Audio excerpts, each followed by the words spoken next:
ifeyo tunde sitimva ifenso nafenda Malawi tindi ufulu tikuyena kafika ngati kumene akafika anzathu aja osati zomasiyana pansewu usiku ngati uno apa pande pano nkhamphira apa nasoto kumazadabwa kuti imeneyonso ndititi chachitika chenicheni ndi chani nanga mayankhulani ndani ayi ndithu makosana atikudziwa bwino nkhani yokhuzana ndi zimene zikuchitika ku dziko la South Africa pamene nzika za dziko la Malawi zikuthamangisidwa m'malo amene timakhala tikusaka nsipo oberewera komanso m'malocation mmene timakhala ambiri ndithu nkhani zake tikudzitsata bwino ambiri ali m'makampo pamene akudikira boma kuti no tiwasamuse komanso anthu akufuna kwabwino kuti athandizire ndondomeko imeneyo kuti nzika zimene zizibwerera kumuzi ku Malawi. Nawo chimene chinachitika ndichona kuti paja kuli magulu angapo amene akumasamusidwa kuchoka ku dziko la South Africa abwerera kumuzi ku Malawi. Pali gulu lina lonena kuti likuyendera pa ndondomeko ya boma ija ya voluntary kuti anthu akumazipereka okha pona mavuto amene akumana nawo ndi kumapita no ma repatriation center kuti no akatumizidwe kumabwerera kumuzi ku Malawi ndimene nkhani zake zikumuyendera. Ndipo pamakhala gulu lina limene no linagwidwa ndi a Home Affairs komanso a polisi ku dziko limene la South Africa. Anthu amenewo paja timadziwa kale kuti akawagwira amakawasiya kulindera repatriation center kumene kono ndoti akamaliza ma process anthu onse akakuona bwinobwino ndi chiwerengero chimene akufuna kuti anyamule anthu amenewo ndakuti anthu amenewo amanyamulidwa ulendo kasiyidwa kumuzi ku Malawi andi normally zimene zimachitika ndi zonena kuti akatengedwa mabasi amafika pamwanza nkuwatsitsa pamenepo iwoto nkutembenuka kumabwerera ku dziko la kwawo ku dziko la South Africa ndimene nkhani zake zimakhala zikuyendera. Zimene zoto ndimene malamulo amayankhulira makamaka nkhani zokhuzana ndi immigration kuti no anthu ngati aphwanya malamulo dziko lina lake akatengedwa kumeneko kuti akupangidwa deport amangoyenera kukasiya pa entry ya dziko la kwawo kenako ndi kumabwerera ndimene nkhani zake zimakhala zikuyendera. Nawo chimene chinachitika nchona kuti Thursday last week kunapeza zoti kulinderako a Home Affairs ku dziko limene la South Africa ndi kuti no anapanga organize basi zonyamula amalawi ameneno anagwidwa mbuyomo ndi kusiyidwa kumene kulindera repatriation center pa zifukwa zosiyanasiyana ambiri nkhani zake timakhala tikudzitsata bwino nkhani yokhuza ndi ma legal documentations ndi zina zotero. Nawo pa tsiku limene Thursday kunanyamukatu basi kumeneko chinali ndithu chigawo cha kumadzulo ndi kuti ndi anthu okwana around 1000 mabasi okwana 13 kumene kuti 13 ndikuti mabasi amene ananyamuka kumeneko ndikuti akhala akuyenda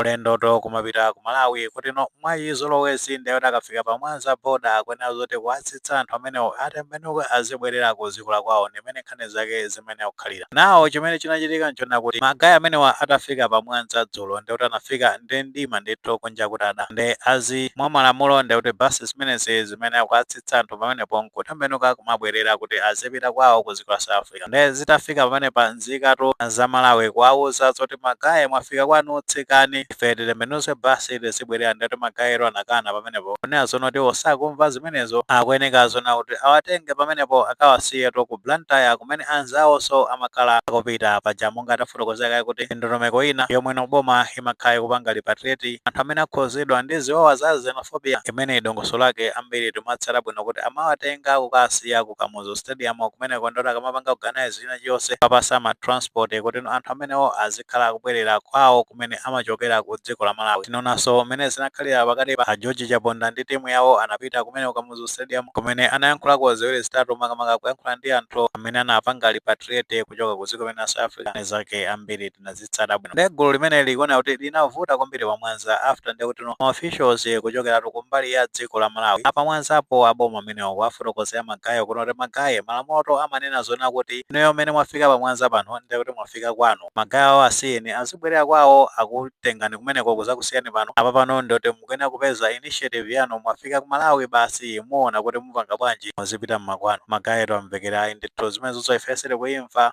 mone nthawi imeneyi kodi anthu tizilowera kuti anatigwira deport kumeneko kukatisiya kulindera ndikuti tibe china chilichonse nditiyenda bwanji nthawi ngati inoyo usiku ngati uno kuti tikafike mmakwatu ena ndikuti tinachoka kunzipa ena tinachoka kunsanje ena tinachoka kumangochi khala tikuyenda bwanji kuti tikafike kumeneko usiku ngati uno tingalumikizanenso ndi ndani. Ndetu magayi amene anakhalira mbasi osasika mbasi mosasunthikaso pesa akuluakulu kukambirana mundumu ambali ya dziko la South Africa komanso magayi amenewa a dziko la Malawi kukambirana boma kuona kuti anthu akukanika ndithu kuti asunthe mmabasi kena kunozi kunetika magayi aboma afuna kugwiritsa ntchito force kopanga drug magayi amene kuti atsike mmabasi munde panambikatu chimpwirikire panepo magayi akuti ifeyo ndesiti kuimva ngati zipite zimene zise mukatisiya ku Blantyre imene chingachitike chonoti tiphwanya basi zimenezi tionesesa zone tazipanga smash ndi imene nkhani zake zinachitikira pamenepo. Ndi chifukwa cha ma threats amenewo zinapangisana zona kuti magayi a dziko la South Africa akandidota Home Affairs kumeneko konde kuti ndi magayi a immigration aboma kumbali ya dziko la Malawi anakhale anapasi kukambirana ziwiri zitatu kuti ndi imene situation ili pa ground kuti tipange bwanji anthu amene wawa pamene anangomvana kuti atengeni ndi kuti mukawasiye ku Blantyre kumene akufunako ndi kuti zikachoka pamenepo tiona kwina kuti panga bwanji ndi ziona kuti anamvana ndithu basi izo zinapitirira mpaka nano kukafika ku Blantyre force ndi kuti anangoasiya kuyenerawo aliyeseno pamenepo ndi kuti amaona kuti azilowera kuti ndi imene nkhani zaketu zinayendera pamenepa. Tikatsala bwino makosana ambuyo monso pamene gulu la mayuja pamene linachokera cha ku Gaspay kupita ndi kuti kulindera pamene ajaso mmene ankabwera ku dziko la Malawi paja anangoasiya pamwanza boda achina luse ndi kuti aliyese anaona yekha mayendedwe kumapita kwawo ndi imene nkhani zake zinayendera pano magayi awo nkhani yake ndi kuti inali moto. Of course potengera ndi imene situation inakhala pamenepa zaperekabe chithunzithunzi chosakhala bwino makamaka magayi amenewa ambali ya ku dziko la South Africa nkutheka kuti threats amenewa ndi kuti next time natha kupanganso hodi anthu kwachosa ku dziko la South Africa kumapitisa kumudzi ku Malawi zimene zingapangise zoti moyo wa magayi amene ali kulindera ukhale owawa kwambiri. Komano lesopo kuti magayi abomawo ndi kuti ndi magayi a dziko la South Africa anamvana bwinobwino nkhani yokhuza ndi makosti kupangirana zonena kuti asiyana kugwiritsa ntchito makosti kuchoka pamwanza pokasiya ku Blantyre ndi kuti pali mtunda wautali ndithu ndi achina fuel chani ikhope kuti mwina zimenezo anapanga negotiate. Of course nzovuta kwambiri kuti tingaloze chala magayi amenewa kutengeranso ndi nthawi imene amafika pamene pa boda kuphatikiza pameneponso tikatengano nyengo imene ili pa ground ku dziko la South Africa zinthu sizili bwino ndi munthu anamugwira kalekale alibe china chilichonse wakhala ndithu nthawi yayitali ali kulindera then akusamuse ulendo zipita kumudzi ku Malawi ukafikanso pa boda ulibe china chilichonse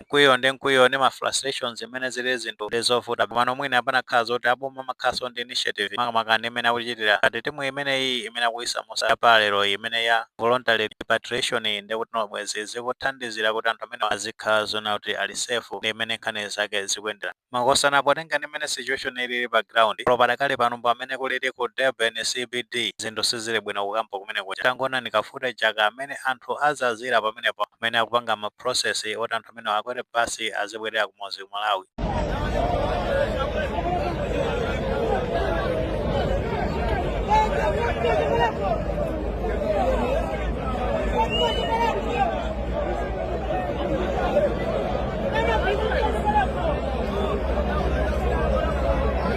Chabwino utaona pamenepo mene zinthu zake zikuyendera pamenepo chinamtende chonsecho ndi kuti anthu akhala pamenepo chidzuwa pozizidwa chani penanso chakudyaso chosakwanira bwinobwino anthu alibe china chilichonse ma process ake ndi so frustrating moyo ndi kuti wafika poyipa kwambiri. Of course timaona ena kumabweranso ku dziko la South Africa komano ndi mmene situation ikuyendera pa ground zinthu sizili bwino anthu akuchita kulakalaka atapeza mayendedwe amene akumabwerera kumudzi ku Malawi moti zikafika basi anthu makhala kuyamika kumwamba kuti no bola tipese mwayi tizipita kumudzi ku Malawi ndi mmene nkhani zake zikuyendera taona niko ndi mmene anthu azikukhalira pamene akwera basi.